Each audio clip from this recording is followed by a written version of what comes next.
This is Chicago's Morning Answer with Dan Proft and Amy Jacobson on AM 560. The Answer.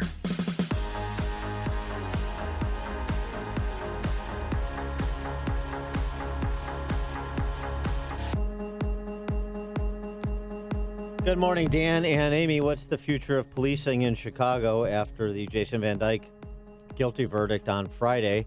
And does it involve President Trump, who chimed in again, not his first time referencing Chicago, but he was pretty specific yesterday. And I have directed the Attorney General's office to immediately go to the great city of Chicago to help straighten out the terrible shooting wave. Want to straighten it out fast. There's no reason for what's going on there.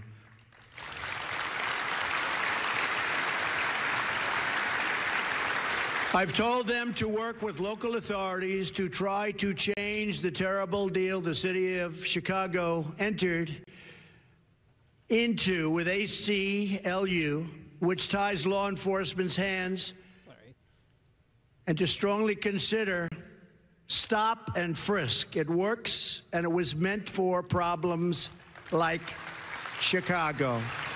It was meant for it. So, yeah, he, and of course, Mayor Emanuel shot back right away because we are a Trump-free zone here in Chicago. I don't know if you got the memo. Oh, yeah. And we took the Trump signs down near the Trump Tower, so, But he rejected. Not the one on the tower. No, not the one on the tower, but they made efforts to take that down. But he rejected President Trump's call for Chicago police to start using a stop and frisk. Yeah, of course he did. Tactic. Tiny dancer. Yeah. So here's the thing about Trump's call that's interesting. We mentioned the statistic yesterday. I think it bears repeating because it's just staggering.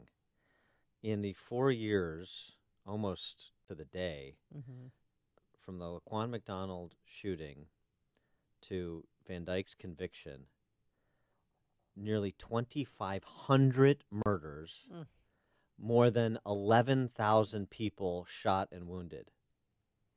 In 4 years, 2,500 murdered, 11,000 shot and wounded. And so when it comes to order of magnitude, and I understand, and I say this as the caveat all the time, police are held to a higher standard than civilians, and they should be. Got it. But when it comes to the rank order of priority with respect to public safety, disproportionately for the minority communities in the city of Chicago, that because we're the most segregated major city in the country, are clustered on the south and west sides, is it the police that they have to fear the most, or individuals that live within or feast on their neighborhoods? I mean, what's the number of police-involved shootings on an annualized basis over that time period? What's it average, about a dozen? Maybe, yeah. And almost all of those have been deemed good shoots. 2,500, 11,000. I'm not saying that this is a job for the federal government. I think it's a job for the state and local government here, starting with the local government. But when you have civilian political authorities abdicate, power hates a vacuum. And a lot of people hate seeing the carnage on the streets of Chicago. So the president is opining on the topic, even if that's the only thing he ultimately does, in addition to dispatching Jeff Sessions. But you still have this matter of a consent decree.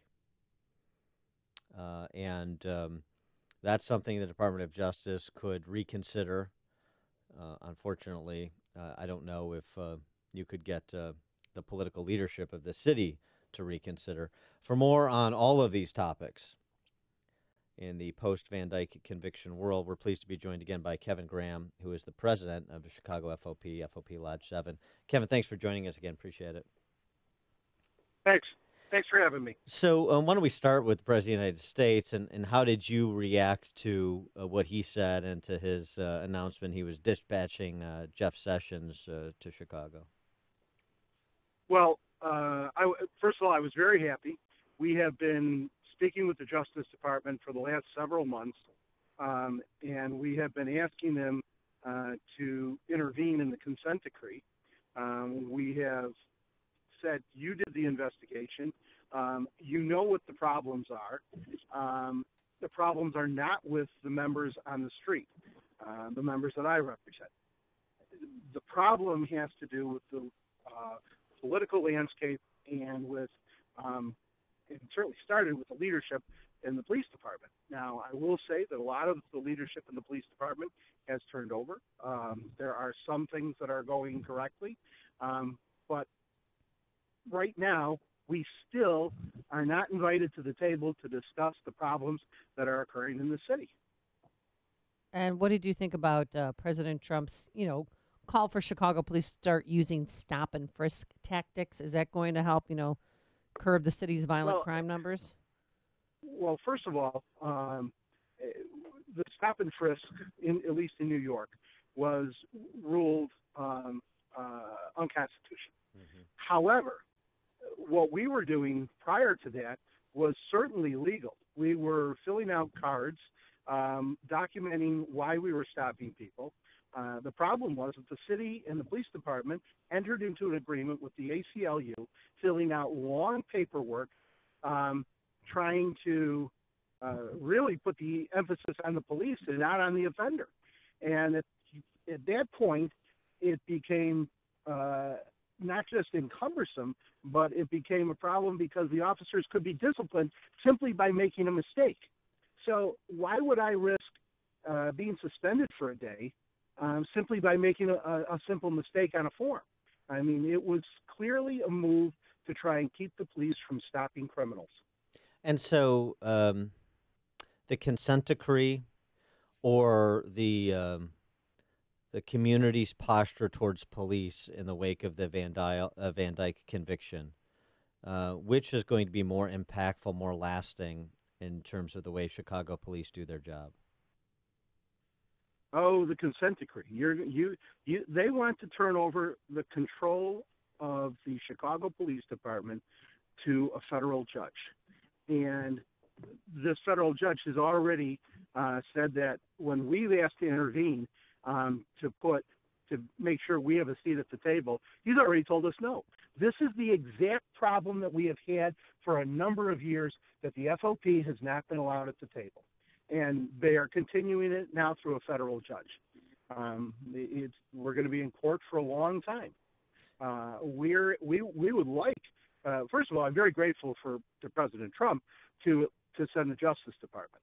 I think if Jeff Sessions and the Justice Department take a good hard look at this, they will see what we see, that they need to take this back over and they need to do it correctly.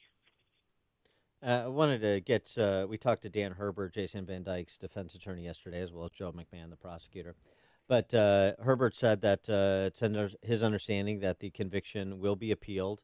And so I wanted to get your reaction to the Van Dyke verdict and next steps. Well, my feelings on the verdict were that the jury got it wrong. I don't think they understood was that this is somebody who, it's not about what they think the fear was, it's about Van Dyke's fear. Certainly, I know that when Jason Van Dyke took the stand, he was telling the truth. And the jury didn't buy it. Mm-hmm. The reality is that if it's not like sitting in home watching a video or sitting in a courtroom watching a video where you're nice and safe. You're on the street and that person with a knife is in front of you. It's what that officer feels, and that's what they needed to look at, and I don't believe they did. Now, I'm not here to criticize the jury. I think that the jury instructions could have been better, but certainly this is a problem. We are going to appeal it, although we have a process, and that means it goes to our legal defense committee. If our legal defense committee approves it, which I believe they will, then it goes to the board of directors, and the board of directors needs to approve it as well. Well, how does this affect every Chicago police officer? You know what? These guys are out there working their butts off every night trying to keep the city safe. You can't keep tying their hands. You got to let them go out and do good police work. And that's exactly what they've done. You know, we answer 1 million calls a year. And, you know, you can always find somebody who's going to complain because sometimes we have to pick winners and losers. But these guys work hard, and I think that how this Van Dyke is going to directly impact them is they're going to be thinking about the consequences of the actions that they take, and very, very carefully. And what I don't want is them to hesitate and get hurt or killed, and that's a big concern of mine. Well, it seems like we have a bit of a paradox here, and I got a text from a Chicago police officer, a friend of mine, who said after the verdict on Friday that proactive policing in Chicago died today. And on the one hand, we say these guys and women do their jobs and they work hard and put their lives on line. All that's true. The other hand, we say the lack of civilian authority, political authority backup matters. Some of these decisions by courts, whether it's a consent decree or a verdict, matter, and it negatively impacts their ability to do their job. So the net, something has to give, right? They're inclined and willing to do their job and willing to risk their lives and willing to try to keep the peace, but they're being restrained from doing so, according to experts in the space. And so the net is that the city is going to be less safe or more safe, that police are going to be able to do their jobs or not do their jobs. We sort of have to pick a side in this, don't we? You know what? I think it's about, here's what I want to answer your question. The Justice Department has changed their position on consent decrees, and what they have been doing is they have trying to include everybody to come to agreements on these, and which has been working well. So where the problems are, they address the problems, and they don't try and dismantle the police department or significantly change that. So that has been their new policy over the last year since the Trump administration got in. I don't think people need to pick sides. I think what they need to do is use a little common sense. First of all, we have plenty of oversight on the police department. Every time there's a police shooting, an entire packet of what occurred goes to the FBI, the state's attorney, and I think there's 14 or 16 packets that go out to various departments and agencies to make sure that there is oversight in a police shooting. But people just don't like the outcome when the officer is clear. And they want to keep having another crack at the police. Some people would call that double jeopardy. But I think that what is needed is some common sense thinking. First of all, we have far too much oversight in the police department already. We have internal affairs, COPA. We have, command channel review. We have the online supervisors. We also have, the state's attorney. The state police have their integrity unit. I can go on, and not to mention the inspector general. Have you spoken with Jason Van Dyke via the phone or been in contact with his family?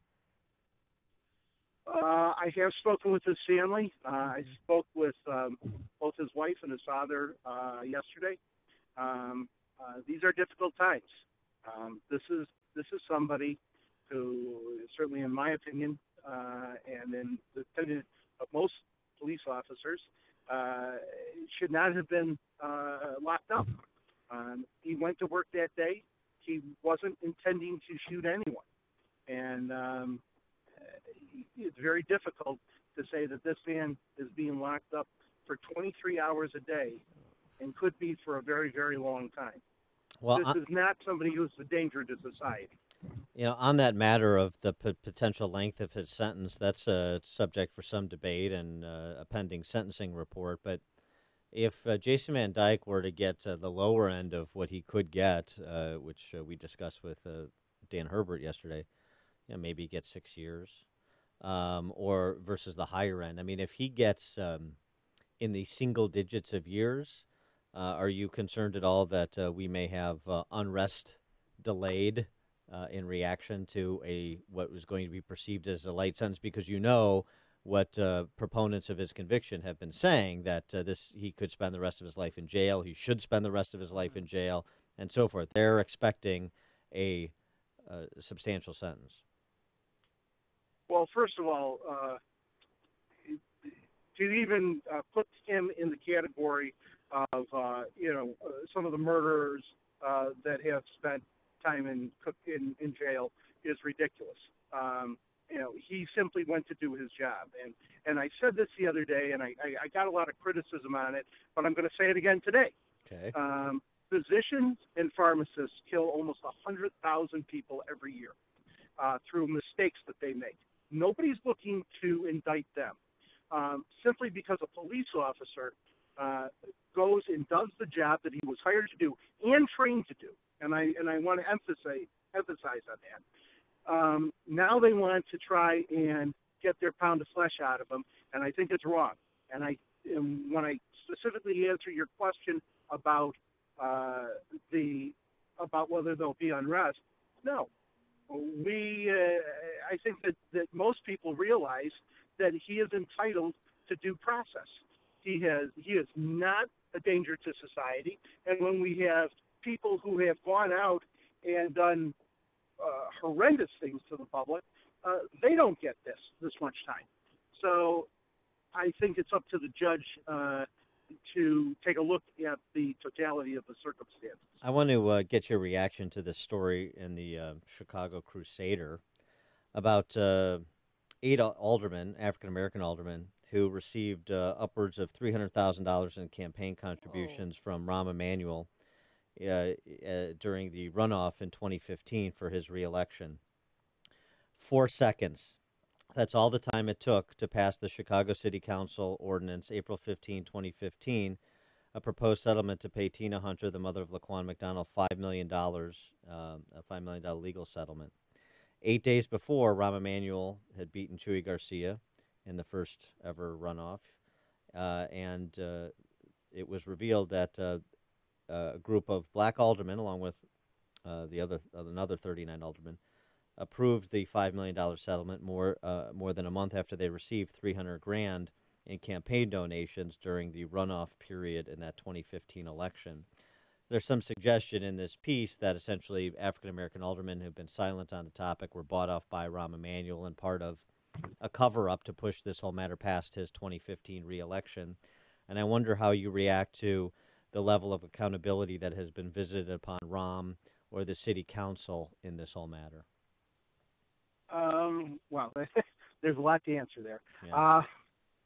First of all, I'm glad that the mayor is not running again.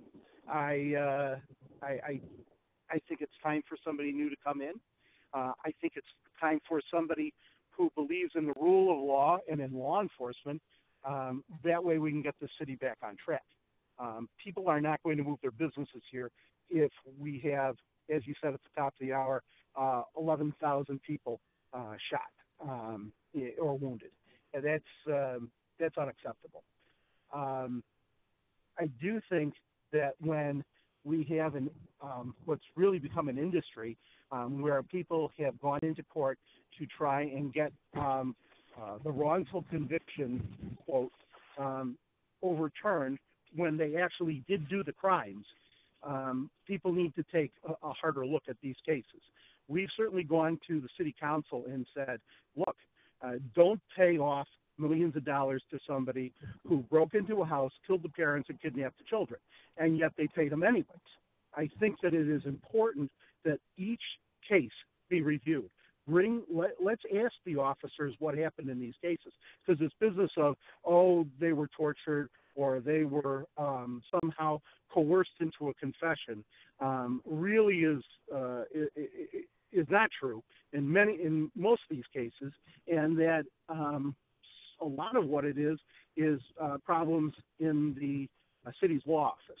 So when somebody passes an ordinance and that there is campaign contributions put out there, I think that needs to be investigated by either the Attorney General or the State Attorney General, Lisa Madigan's office, or by the Inspector General to find out if there was improprieties done.